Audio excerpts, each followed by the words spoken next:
जय हिंद दोस्तों, जय हिंद बच्चों। आप सभी के 12th के एग्जाम फिनिश हो गए हैं और सबसे बड़ी बात, आप सबके एग्जाम है वो बहुत ही शानदार हुए हैं और अपना जो सपना है अब की बार 90 पार जिसे हम अचीव करके हैं वो रहेंगे।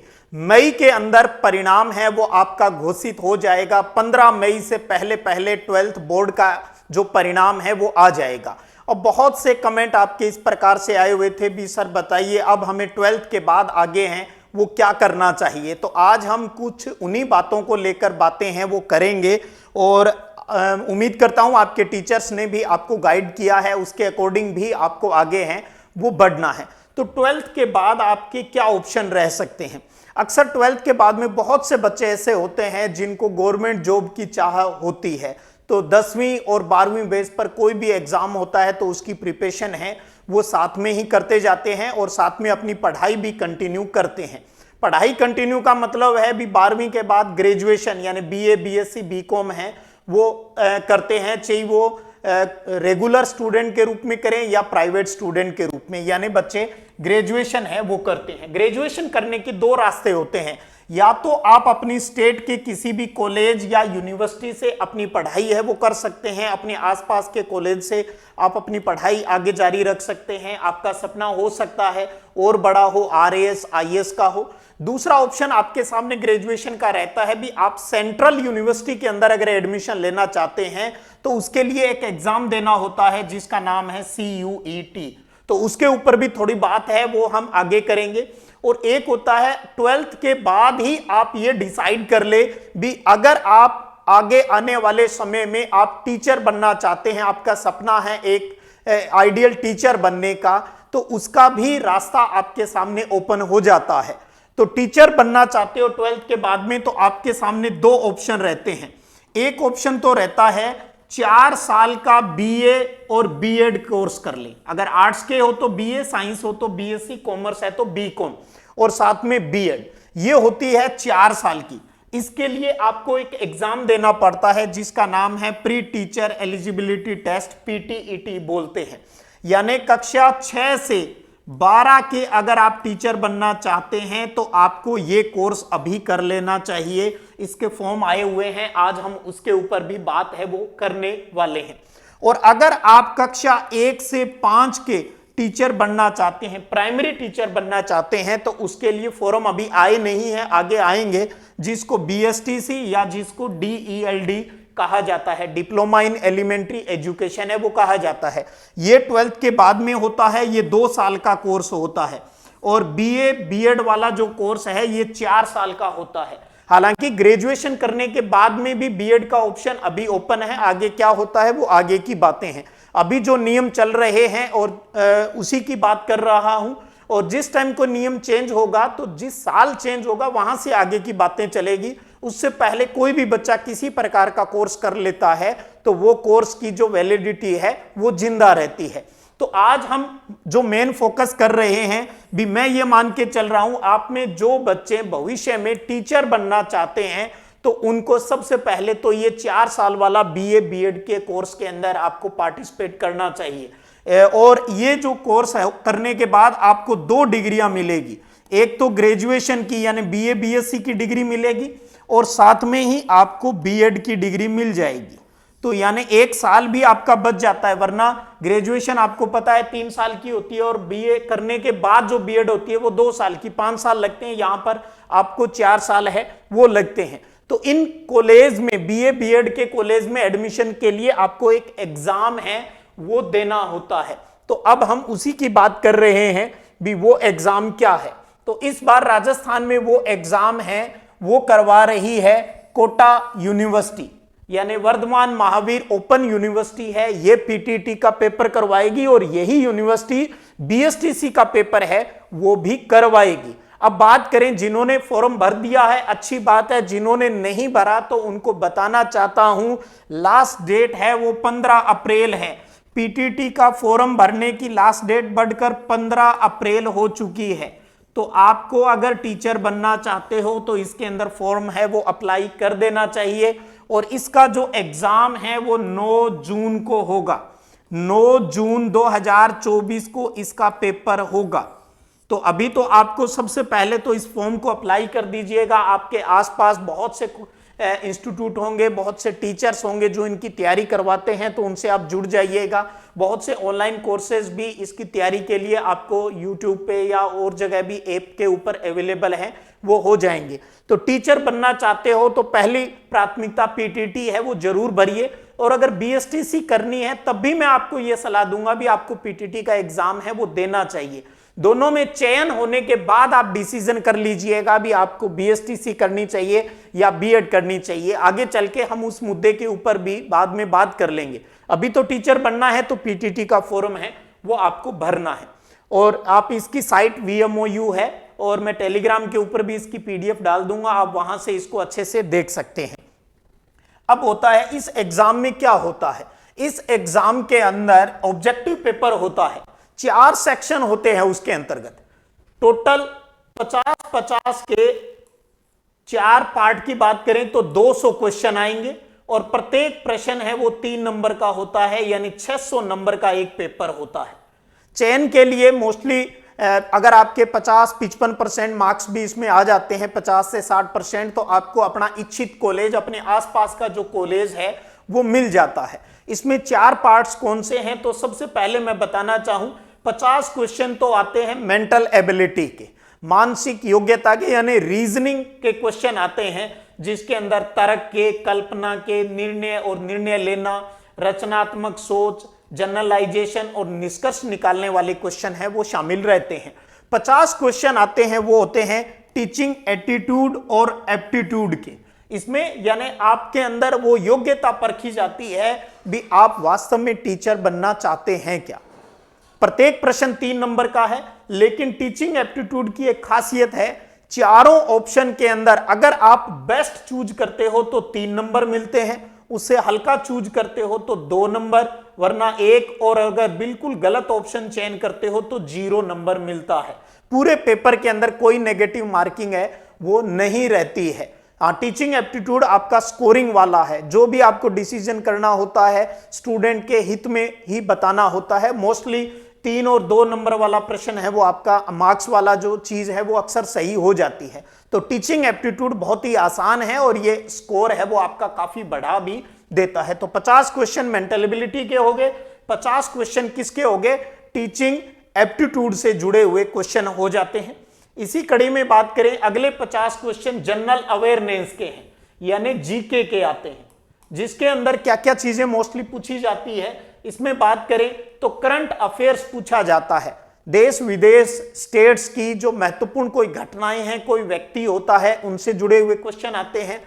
इंडियन हिस्ट्री के और भारतीय जो संस्कृति, अपना कल्चर, उससे रिलेटेड प्रश्न आते हैं। इन्वायरमेंट से क्वेश्चन आते हैं और भारत के जो प्रसिद्ध जो व्यक्तित्व है, पर्सनैलिटी है, वर्तमान के या भूतकाल के, उनसे संबंधित भी प्रश्न आते हैं। वर्तमान इन्वायरमेंट को लेकर कोई पॉलिसी चल रही है वो भी आता है, और राजस्थान जीके हैं वो भी इसके अंदर शामिल है, वो रहता है। बीएसटीसी में केवल राजस्थान आता है जीके में, और यहां पर इंडिया और करंट और राजस्थान सब शामिल रहते हैं। 50 क्वेश्चन आते हैं, तो सिलेक्टेड मैटर है वो पढ़ना होता है। कोई भी बाजार से एक किताब लेकर भी आप इसका अच्छे से अभ्यास है वो कर सकते हैं। उसके बाद में अगले 50 क्वेश्चन है वो लैंग्वेज के आते हैं, या तो आप हिंदी का पेपर सोल्व कर सकते हो या फिर आप अंग्रेजी का, दोनों में से एक पेपर है वो करना होता है। एक लैंग्वेज आपको लेनी होती है जिसमें शब्दावली है या कोई गद्यांश पद्यांश आपका पैराग्राफ आ जाता है, उसको पढ़कर आपको उत्तर है वो देने होते हैं। तो इस प्रकार आप समझ गए भी टोटल 50-50 के 4 खंड हो गए और टोटल 200 क्वेश्चन हो गए, और प्रत्येक क्वेश्चन 3 नंबर का, 600 नंबर का पीटीटी का पेपर होता है। ठीक है, कोई नेगेटिव मार्किंग है वो नहीं होती, आपको सारे के सारे अटेम्प्ट करने चाहिए। टीचिंग एप्टीट्यूड में मैंने आपको कहा उसकी खासियत है भी आपको कोई अंक है वो मिलते ही मिलते हैं, 3, 2, 1 इस प्रकार से क्वेश्चनों के नंबर हैं वो मिलते हैं। जब आप प्रिपरेशन स्टार्ट करेंगे तो ये चीजें भी आपकी अच्छे से क्लियर हो जाएगी। फीस की अगर मैं बात करूं तो पीटीटी के फोरम की जो फीस है वो 500 रुपए है। 500 रुपए आपका चार्ज लगता है, यूनिवर्सिटी फीस लेगी, और उसके अलावा आप जिस ई मित्र के पास जाकर ये फॉर्म अप्लाई करेंगे वो 50, 60, 70, 80 जो भी फीस है वो लेता है। तो लगभग 601 रुपए का खर्चा है वो आपका इस फोरम का आता है। एक कोई किताब ले लीजिए और अच्छे से प्रिपरेशन कीजिए। आपने 12वीं के अंदर जो आर्ट्स के सब्जेक्ट पढ़े हैं, कुछ क्वेश्चन आपको वहीं से भी मिल जाएंगे, कुछ आपको एक्स्ट्रा तैयार हैं वो करने होते हैं। तो सबसे पहले आपको पीटीटी का फॉर्म भरिए, जैसे बीएसटीसी डीएलडी की सूचना आ जाएगी तो वो भी मैं आपको बता दूंगा। ठीक है, तो ये तो हुआ पीटीटी के संबंध में बात। अब बात करूं जो मैंने स्टार्टिंग में कहा था, अगर आप चाहते हैं सेंट्रल यूनिवर्सिटी में, आप भी चाहते हैं दिल्ली में पढ़ना, डीयू में पढ़ना, दिल्ली यूनिवर्सिटी में, जवाहरलाल नेहरू यूनिवर्सिटी जेएनयू में पढ़ना चाहते हैं, बनारस हिंदू विश्वविद्यालय वाराणसी में पढ़ना चाहते हैं, आप डॉक्टर भीमराव अंबेडकर यूनिवर्सिटी दिल्ली में पढ़ना चाहते हैं, ऐसी बहुत सी सेंट्रल यूनिवर्सिटियां हैं, बहुत अच्छी यूनिवर्सिटियां हैं। अगर वहां से ग्रेजुएशन करना चाहते हैं तो आपको CUET का पेपर है वो देना होगा। उसकी लास्ट डेट है वो बढ़ाकर अब कर दी गई है, 5 अप्रैल कर दी गई है, और इसका 5 अप्रैल शाम को 9:50 तक का टाइमिंग है। आप मानिएगा 9 बजे तक, 5 अप्रैल रात को 9 बजे तक आप इस फॉर्म को अप्लाई कर सकते हो अगर आपने नहीं दिया है, अगर फॉर्म अभी अप्लाई नहीं किया है। उसके बाद में मई से इसके एग्जाम होने स्टार्ट है, वो हो जाएंगे। अब थोड़ा सा इसका जो कॉम्बिनेशन है सब्जेक्टों का उनको आप समझ लीजिएगा। CUT के पेपर के अंदर आपको किस प्रकार से सब्जेक्ट चूज करने होते हैं। अब देखिए, अलग अलग यूनिवर्सिटी का जो क्राइटेरिया है वो अलग अलग है। आपको इसके अंदर एक तो लैंग्वेज लेनी होती है, ठीक है, और साथ में कुछ सब्जेक्ट लेने होते हैं, उन पर मैं बात कर लेता हूं। उन सब्जेक्ट को डोमेन कहते हैं, जो मेन सब्जेक्ट होता है उनको डोमेन। और एक अगर आप चाहें तो जनरल टेस्ट है वो भी ले सकते हो। अब अलग अलग यूनिवर्सिटी का अलग अलग सिस्टम है। सबसे पहले मैं बात करूं, अगर आप जेएनयू के अंदर या बीएचयू के अंदर एडमिशन लेना चाहते हैं तो आपको एक लैंग्वेज लेनी होगी। जेएनयू के लिए इंग्लिश कंपलसरी है, बीएचयू के लिए इंग्लिश या हिंदी दोनों में से कोई ले सकते हो। मेरी सलाह तो यही है, अगर आपको लैंग्वेज लेनी है तो आप इंग्लिश ले लीजिएगा। ठीक है, पैराग्राफ आते हैं, वही अपोजिट वगैरह वही चीजें आती हैं। और प्लस आपको जनरल टेस्ट के अंदर इंडिया से करंट से जुड़े हुए क्वेश्चन आते हैं, कुछ रीजनिंग के, जनरल कोई सामान्य मैथ का कोई क्वेश्चन आ जाता है। तो इन 2 सब्जेक्ट को जोड़कर मेरिट बनती है। एक लैंग्वेज, अगर इंग्लिश लैंग्वेज लेते हो तो जेएनयू और बीएचयू दोनों के लिए एलिजिबल हो, हिंदी लेते हो तो केवल बीएचयू के कॉलेज के लिए आप एलिजिबल हो जाते हो। तो लैंग्वेज और जनरल टेस्ट, जीके समझ लीजिए आप, जनरल टेस्ट, इन दोनों के मार्क्स जुड़ते हैं। और अगर आप दिल्ली यूनिवर्सिटी में डीयू के अंदर एडमिशन लेना चाहते हो, विकास दिव्य कीर्ति सर की तरह अगर आप डीयू में पढ़ना चाहते हो तो उसके अंदर एडमिशन का क्या प्रोसेस रहता है, तो इसमें एक तो आपको लैंग्वेज लेनी है, हिंदी इंग्लिश कोई ले लीजिए। कुछ कॉलेज है वो हिंदी वालों का एडमिशन नहीं देते, ज्यादा कॉलेज इंग्लिश वालों को प्राथमिकता देते हैं, तो आप एक लैंग्वेज ले लीजिए, हिंदी या इंग्लिश। इसके अलावा डोमेन के अंदर आपको 3 सब्जेक्ट लेने होते हैं।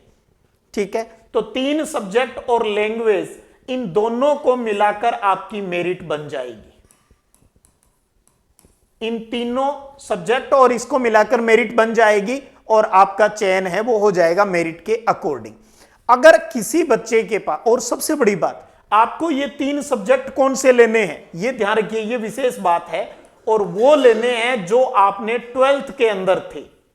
12वीं के अंदर जो सब्जेक्ट थे वो ही लेने हैं, दूसरे सब्जेक्ट नहीं ले सकते। जैसे अगर आपके पास हिस्ट्री है, अगर आपके पास पॉलिटिकल साइंस है और आपके पास ज्योग्राफी है, तो आपको इन्हीं 3 सब्जेक्टों को लेना होगा और इन्हीं तीनों का पेपर होगा। और पेपर सिर्फ और सिर्फ 12वीं की किताब में से ही आएगा, ध्यान रखिएगा। और 50 क्वेश्चन आएंगे और 50 में से कोई 40 क्वेश्चन करने होंगे।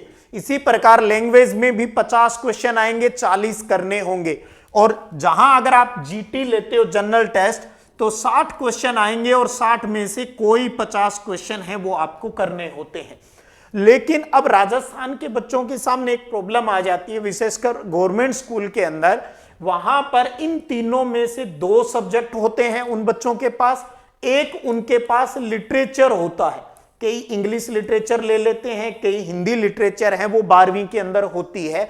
तो ऐसे बच्चों के लिए अलग से प्रावधान है क्या प्रावधान है? वो ये है भी आप कोई एक डोमेन ले लें, यानी कोई एक सब्जेक्ट ले लें, हिस्ट्री, पॉलिटिकल, ज्योग्राफी, इकोनॉमिक्स, उनमें से कोई एक सब्जेक्ट ले लें और प्लस आपको फिर जीटी देना होगा। तो एक सब्जेक्ट, जीटी और एक लैंग्वेज, तीनों को मिलाकर आपकी मेरिट है वो बन जाएगी। ध्यान रखिएगा इन चीजों को।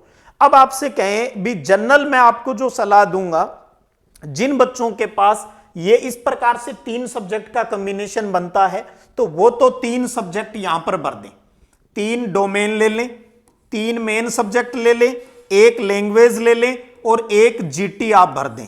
3 और 2 5 सब्जेक्ट आप कम से कम भरकर अभी अप्लाई कर दें, ताकि अगर कोई भी कंफ्यूजन है तो वो क्लियर हो जाएगा।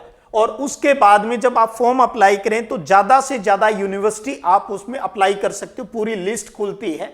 और जब यूनिवर्सिटी की लिस्ट खोलोगे तो वहां पर यह भी क्राइटेरिया भी आ जाता है भी इसके अंदर सिलेक्शन के लिए क्या चीज चाहिए। तो मोटा मोटा अगर आप एक लैंग्वेज और 3 सब्जेक्ट और साथ में जनरल टेस्ट आप ले लेते हो तो आप ज्यादातर यूनिवर्सिटियों के लिए एलिजिबल हो जाएंगे। फिर जिस यूनिवर्सिटी का जो क्राइटेरिया होगा वो अपने आप ही इन 5 में से उन सब्जेक्ट के मार्क्स हैं वो उठा लेगा। सपोज करें जैसे मैंने कहा भी अगर आपने डोमेन एक लिया है, एक लैंग्वेज लिया है और एक जनरल टेस्ट लिया है, तो मैं कहूं भी अगर आपके 2 डोमेन बन रहे हैं तो दोनों दे दो और दोनों में से जिसके ज्यादा मार्क्स होंगे वो अपने आप ही वहां पर काउंट है वो हो जाएंगे। तो इस प्रकार से एक सीयूटी का तरीका भी होता है। मेरे बहुत से विद्यार्थी है वो कर भी रहे हैं, दिल्ली यूनिवर्सिटी से अपनी पढ़ाई वो कर रहे हैं, जिनके सपने बड़े हैं, जो आरएएस आईएएस बनना चाहते हैं। और प्लस मैं एक चीज बताऊं, वहां पर सीखने को बहुत कुछ मिलता है, दुनियादारी सीखने को मिलती है, वहां से कोई फेलियर होकर नहीं आता है, क्योंकि वहां का इन्वायरमेंट ही कुछ इस प्रकार का है। बाकी आपको पता है कॉलेज में पढ़ने की जिम्मेदारी तो स्टूडेंट की ही ज्यादा है वो रहती है, स्कूल से थोड़ा अलग ही माहौल मिलता है, लेकिन एक मेच्योरिटी के अंदर एक अच्छे माहौल में जाओगे तो बहुत कुछ सीखने को मिलता है। खर्चा कोई बहुत ज्यादा नहीं है। दिल्ली के अंदर अगर आप पढ़ना चाहेंगे, अगर आपको हॉस्टल नहीं मिलता है, अगर अच्छे मार्क्स हैं तो हॉस्टल भी मिल सकता है कॉलेज का, जिन कॉलेज का हॉस्टल है नहीं मिलता है तो मोटा मोटा मैंने देखा वहां रहने का जो खर्चा है वो बैठता है लगभग 1.25 लाख, 1 लाख से 1.5 लाख रुपए का रहने का खर्चा है वो बैठता है। बाकी स्टडी है वो महंगी नहीं है। तो अपना डिसीजन कर लीजिएगा, सीयूटी के अंदर जाना है, मुझे टीचर बनना है तो आपके सामने पीटीटी का ऑप्शन खुला हुआ है, अभी उस फॉर्म को अप्लाई कीजिए और उसके अकॉर्डिंग तैयारी कीजिए। बहुत जल्द बीएसटीसी डीएलडी के फॉर्म है वो भी आ जाएंगे। तो इस प्रकार, और साथ में आप अपने स्कूल टीचर से भी अच्छे से कंसल्ट है वो जरूर कर लीजिएगा, क्योंकि वो आपकी योग्यता को आपके बारे में मुझसे कहीं ज्यादा जानते हैं, तो वो भी आपको इस काम में हेल्प है वो दे सकते हैं। चलिएगा, आप सबको आगामी अपने फ्यूचर के लिए शुभकामनाएं। फिर मिलेंगे महत्वपूर्ण जानकारियों को लेकर, तब तक जय हिंद, जय भारत।